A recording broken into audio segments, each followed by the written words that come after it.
the Wipro revenues, it's a fairly good inline set of numbers largely there. However, the highlight of the quarter has been the strong Q3 guidance that the management has shared, and also the buyback announcement of rupees 9,500 crore.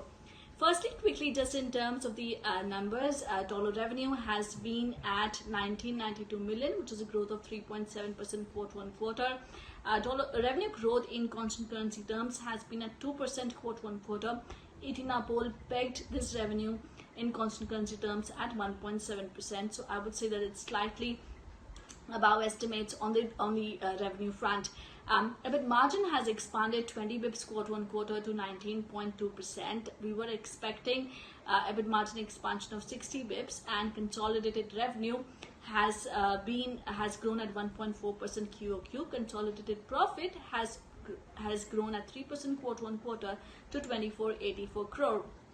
But as I said, the highlight of the quarter has been the Q3 guidance, which is very strong.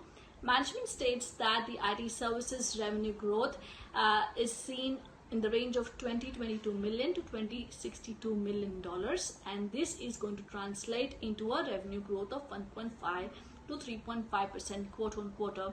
This is for the IT services. This guidance for Q3 is very strong. Firstly, the management has resumed giving quarterly guidance. Some of the analysts were working with IT services revenue growth guidance of 1.5 to 2.5%. Besides this, of course, the commentary in terms of the deal momentum is good. Management states in the presser that the deal momentum, deal pipeline is robust, and deal pipeline has reached the pre-COVID levels. They're also seeing that it's a mix of large to mid-size deals, and they're seeing good demand momentum across service lines, across verticals. In fact, they're also stating that if you look at the buyback announcement there, rupees 9,500 crore has been announced as buyback at an attractive buyback price of rupees 400 per share. Buyback is at 4.16% of the total paid up capital. It would be via the tender offer route, and promoter group have indicated intention to participate in the proposed buyback.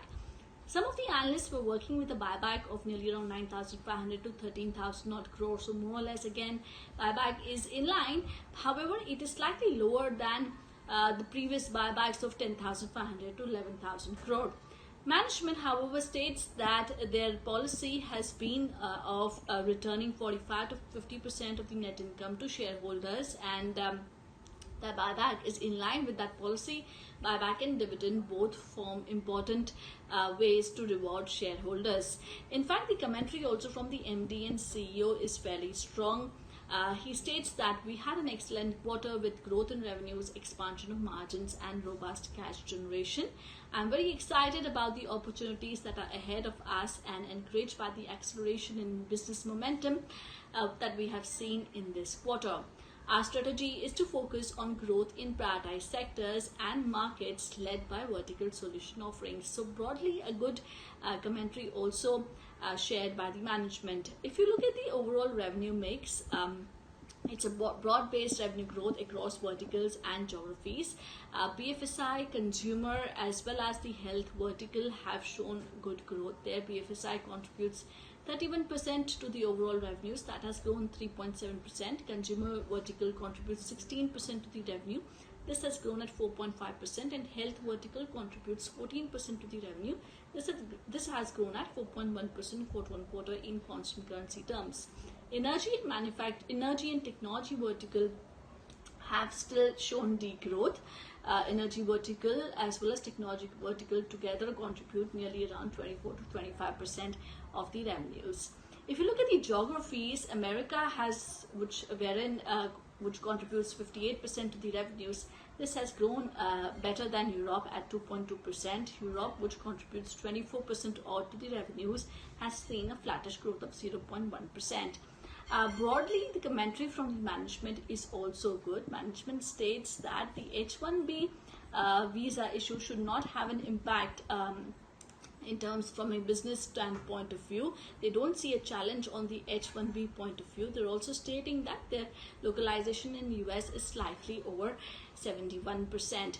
They're also stating that they have paid 100% variable pay to employees in Q2, and also that they have strong hiring plans over the coming quarters. So all in all, good commentary, strong guidance coming in from Wipro management, and broad-based deal momentum, strong robust pipeline is what the management has shared.